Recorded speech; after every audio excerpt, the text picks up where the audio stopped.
وسلم علی رسولہ الکریم اما بعد فاعوذ باللہ من الشیطان الرجیم بسم اللہ الرحمن الرحیم لا تقم فیہ ابدا لمسجد اسس علی التقوی من اول یوم احق ان تقوم فیہ رجال یحبون ان یتطہروا واللہ یحب المطہرین۔ آپ اس مسجد میں کبھی بھی کھڑے نہ ہوں البتہ جس مسجد کی بنیاد پہلے روز سے تقوی پر رکھی گئی ہے، اور اس بات کی زیادہ حقدار ہے کہ آپ اس میں کھڑے ہوں، اور اس میں ایسے مرد ہیں جو خوب پاکیزہ ہونے کو پسند کرتے ہیں۔ اللہ زیادہ پاکیزگی حاصل کرنے والوں کو پسند فرماتا ہے۔ اس آیہ مبارکہ کے ضمن میں کل چند احادیث عرض کی تھیں کہ وہ مسجد کون سی ہے جس کی پہلے دن سے بنیاد تقوی پر رکھی گئی۔ حضرت سہل بن سعد رضی اللہ تعالیٰ عنہ بیان کرتے ہیں کہ رسول اللہ صلی اللہ علیہ وسلم کے عہد میں دو شخص آپس میں اختلاف کر بیٹھے کہ وہ کون سی مسجد ہے جس کی بنیاد روز اول سے تقوی پر رکھی گئی۔ ایک شخص نے کہا کہ وہ مسجد نبوی ہے، دوسرے شخص نے کہا کہ وہ مسجد قباء ہے۔ پھر دونوں رسول اکرم صلی اللہ علیہ وسلم کی خدمت میں گئے اور آپ سے اس کے متعلق سوال کیا۔ آپ نے فرمایا وہ میری مسجد ہے۔ اس کو امام احمد نے مسند امام احمد کے اندر دو مقامات پر 21,164 اور 21,165 نمبر پر اس روایت کو نقل کیا ہے۔ حضرت ابی بن کعب رضی اللہ تعالیٰ عنہ بیان کرتے ہیں کہ نبی اکرم صلی اللہ علیہ وسلم سے اس مسجد کے متعلق سوال کیا گیا جس کی بنیاد تقوی پر رکھی گئی، تو آپ نے فرمایا وہ میری مسجد ہے۔ یہ مسند امام احمد کے اندر بھی، مصنف ابن ابی شیبہ کے اندر بھی، اور جامع البیان کے اندر بھی حدیث پاک موجود ہے، تینوں مقامات پر موجود ہے۔ حضرت ابو سعید خدری رضی اللہ تعالیٰ عنہ بیان کرتے ہیں کہ میرا اور بنو عمرو بن عوف کے ایک شخص کا اس میں اختلاف ہوا کہ جس مسجد کی بنیاد تقوی پر رکھی گئی تھی وہ کون سی ہے، تو میں نے کہا کہ وہ مسجد رسول اللہ صلی اللہ علیہ وسلم کی ہے، اور بنو عمرو بن عوف کے شخص نے کہا وہ مسجد قباء ہے۔ پھر دونوں آقا جی علیہ الصلاۃ والتسلیم کی خدمت میں گئے اور آپ سے اس کے متعلق سوال کیا۔ آقا جی نے فرمایا وہ یہ مسجد ہے، یعنی آپ مسجد نبوی میں تشریف فرما تھے، اور میرے آقا نبی اکرم صلی اللہ علیہ وسلم کی مسجد، فرمایا یہ مسجد ہے، ٹھیک ہے نا جی۔ اور پھر مسجد قباء کے بارے میں پوچھا گیا تو فرمایا اس میں خیر کثیر ہے۔ ان احادیث سے ایک بات یہ ثابت ہے، مسجد قباء ہو یا مسجد نبوی ہو، اس میں خیر کثیر ہے، یہ میرے مصطفیٰ کی، یہ روز اول سے اس کی بنیاد رکھنے والے جناب رسالت مآب صلی اللہ علیہ وسلم کی ذات گرامی۔ تو میرے آقا جی سے بڑھ کر کائنات میں کون متقی ہے؟ تو جس نے جو سب سے زیادہ متقی شخص تھا اس نے کائنات کی سب سے خوبصورت اور عظیم ترین مسجد کو اس کی بنیاد رکھی۔ تو روز اول سے جو تقوی والی مسجد تھی، یعنی مسجد تقوی، وہ حضور سرور دو عالم صلی اللہ علیہ وسلم کی مسجد مبارک۔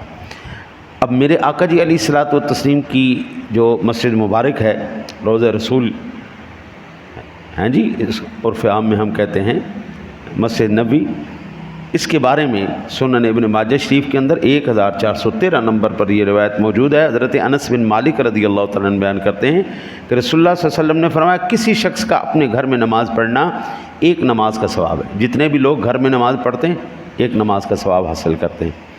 محلے کی مسجد میں نماز پڑھیں تو 25 نمازوں کا ثواب ہے۔ جماعت کے ساتھ پڑھیں تو 25 نمازوں کا ثواب وہ حاصل کریں۔ پگڑی شریف پہن لے گا تو 70 نمازوں کا اور ثواب بڑھ جائے گا۔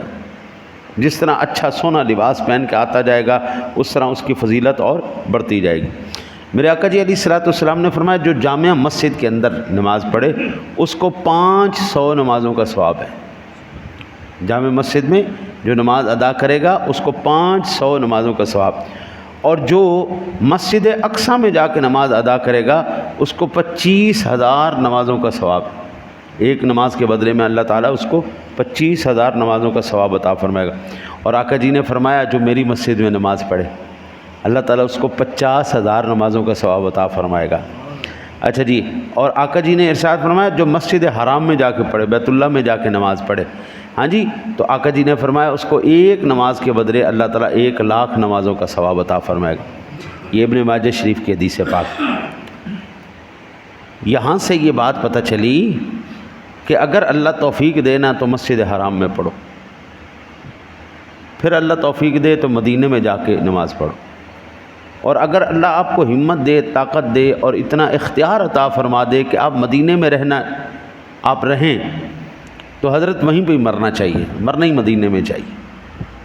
ان ہواؤں فضاؤں کی بات ہی کیا ہے، آج تک ان ہواؤں فضاؤں کے اندر میرے آقا جی علیہ الصلوۃ والسلام کا عشق اور خوشبو وہاں پر، میرے امام فرماتے ہیں ان کی مہک نے دل کے غنچے کھلا دیے ہیں، جس راہ چل دیے ہیں کوچے بسا دیے ہیں۔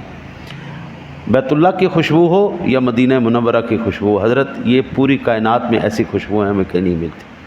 بہت ہی خوبصورت بات، کیا بات۔ ایک سروے کے مطابق لوگ مدینہ چھوڑ کے جا رہے ہیں، مدینہ میں کوئی رہ نہیں رہا۔ اچھا جی، جو آبادی وہاں کی ہے وہی ہے، ان میں سے واپس تو جا رہے ہیں لیکن وہاں پہ آ نہیں رہے۔ اچھا جی، ایک تو اس کی وجہ یہ ہے کہ سعودی حکومت کے قانون ہی بڑے سخت ہیں، وہ کسی کو رہنے ہی نہیں دیتے، کسی کو ویزا ہی نہیں دیتے، ہاں جی، وہ نیشنلٹی وغیرہ نہیں دیتے، کفیل کے ہی سر پہ رہتے، چاہے آپ 40 سال رہیں 50 سال۔ ان کو یہ سوچنا چاہیے، میرے آقا جی علیہ الصلوۃ والسلام نے فرمایا اگر تجھ سے ہو سکے میرے شہر میں آ کے مر، تاکہ میں تیری سفارش کر سکوں، تیری شفاعت کر سکوں، ہاں جی۔ اور حضور سرور دو عالم صلی اللہ علیہ وسلم تو یہ احادیث مد نظر رکھتے ہوئے نا جی، حکومتی آپ پالیسیوں کو مضبوط کر لیں، سخت کریں، جو گڑبڑ کرتے ہیں ان کو فوراً سے پہلے آپ نکال دیں۔ جب ہماری حکومت نے سپیکر بند کروائے تھے نا جی، اس وقت بھی میں نے یہ عرض کیا تھا یہ بالکل غلط بات ہے، یہ کھوتا گھوڑا جو ایک ریٹ میں ہی لگا دیا نا جی، جو مرضی آ جائے، یہ غلط بات۔ آپ ہر ایک عالم کو سنیں، 2 4 10 15 20 50 اس کے درس سنیں، اگر وہ فرقہ وارانہ فسادات کی بات کرتا ہے تو فوراً اس کا بند ہو جانا چاہیے، کوئی اس کا سپیکر نہیں کھلا ہونا چاہیے، اس کو فوراً بند کرو۔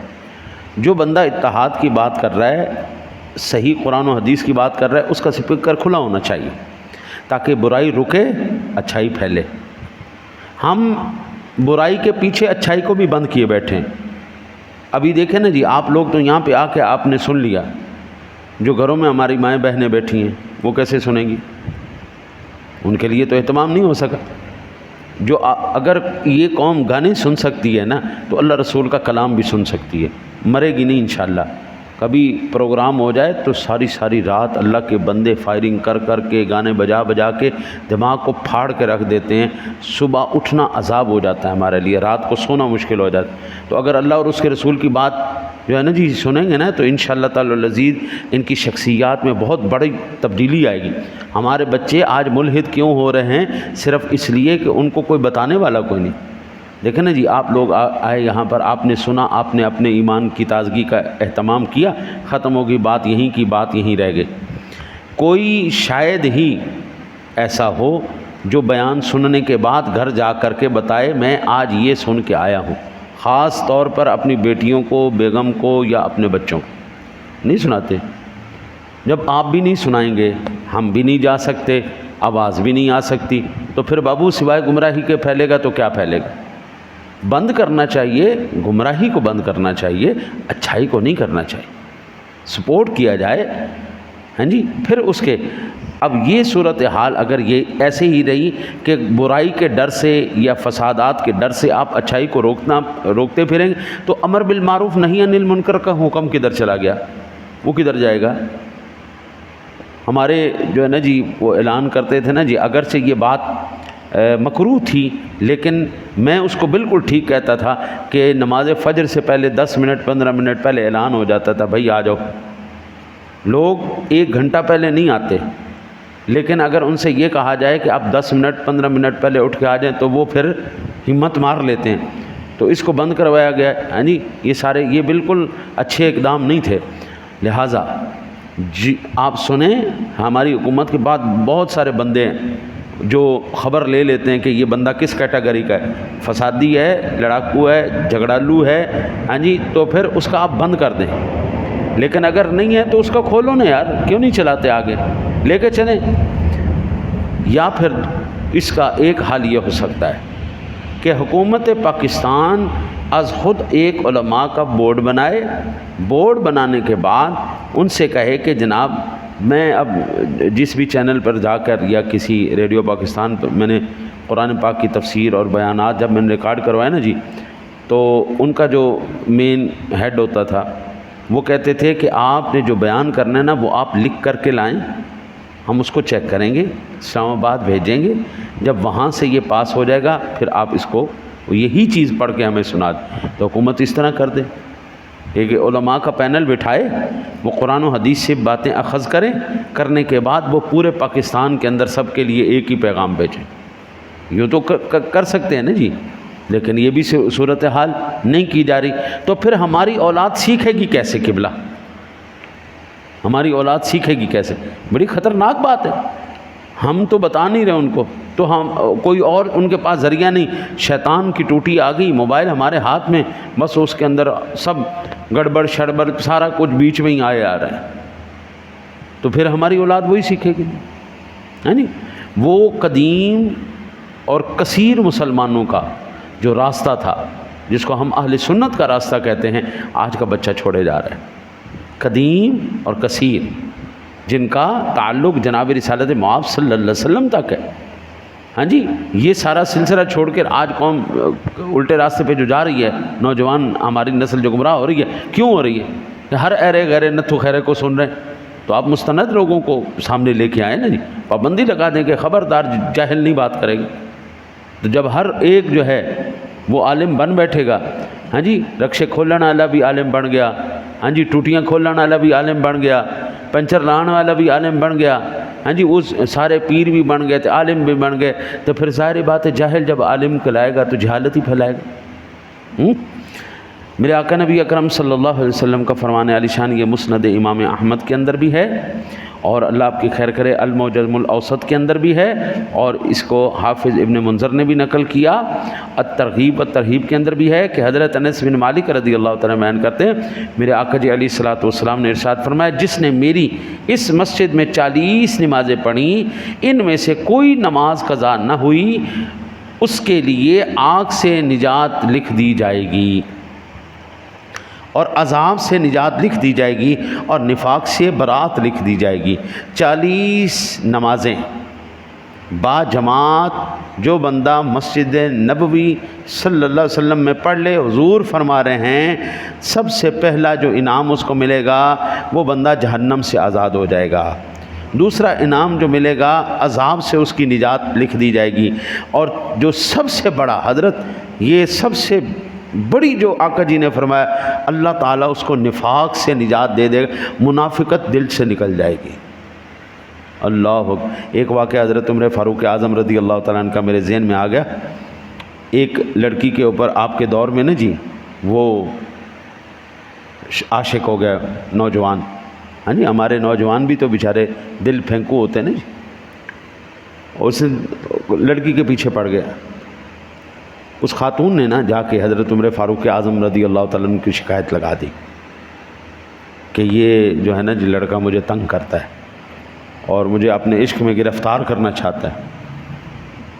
آج کل کے ہوتے ہیں نا جی لوگ تو مار مار کے اس کا برکس بنا دیتے ہیں، وہ امیر المومنین تھے، وہ جانتے تھے اصل بیماری کی جڑ کہاں سے ہم نے پکڑنی۔ آپ نے فرمایا ٹھیک ہے، اس کو کہو کہ 40 دن نمازیں عمر کے پیچھے پڑھو، 41ویں دن میں تمہاری، 40 دن با جماعت نماز تکبیر اولیٰ کے ساتھ فاروق اعظم کے پیچھے پڑھو، 41ویں دن میں تمہاری۔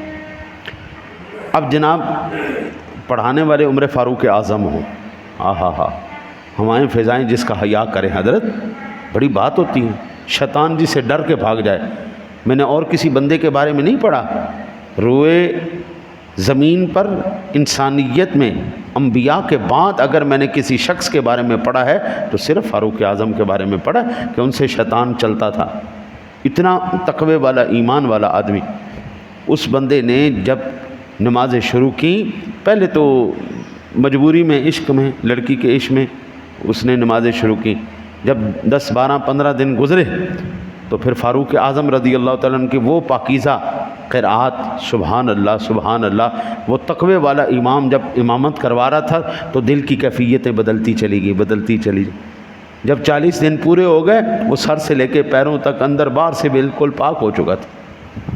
وہ دنیا کا عشق، حرص، لالچ، ہوس وہ سب نکل کے ہو گیا۔ 41ویں دن لڑکی سامنے آئی، ہاں بھائی وعدے کے مطابق میں تیری۔ اس نے کہا بس ٹھیک ہے رہنے دو، اب مجھے کسی اور سے عشق ہو گیا، اب مجھے کسی اور سے ہو گیا۔ ہاں جی 40 دن جو بندہ قرات باجماعت نماز پڑھ لے، یہ آقا جی کا فرمان ہے، اللہ اس کے دل سے نفاق کو دور کر دیتا ہے، منافقت دور ہو جاتی ہے۔ تو جب منافقت دور ہو گئی تو دل سے باقی بیماریاں بھی ختم ہو گئی نا۔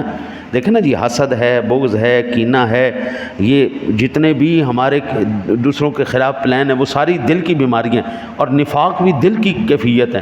قرآن کہتا ہے نا فی قلوبہم مرض فزادہم اللہ مرضا، ان کے دلوں میں بیماری ہے اور اللہ نے ان کی بیماری کو اور بڑھا دیا ہے۔ ٹھیک ہے، اللہ سے دعا کرتے ہیں اللہ تعالیٰ اپنے حبیب کریم علیہ الصلوۃ والتسلیم کے صدقے ہمیں آپ جناب کے اسوہ پر عمل کرنے کی توفیق نصیب فرمائے۔ اللہ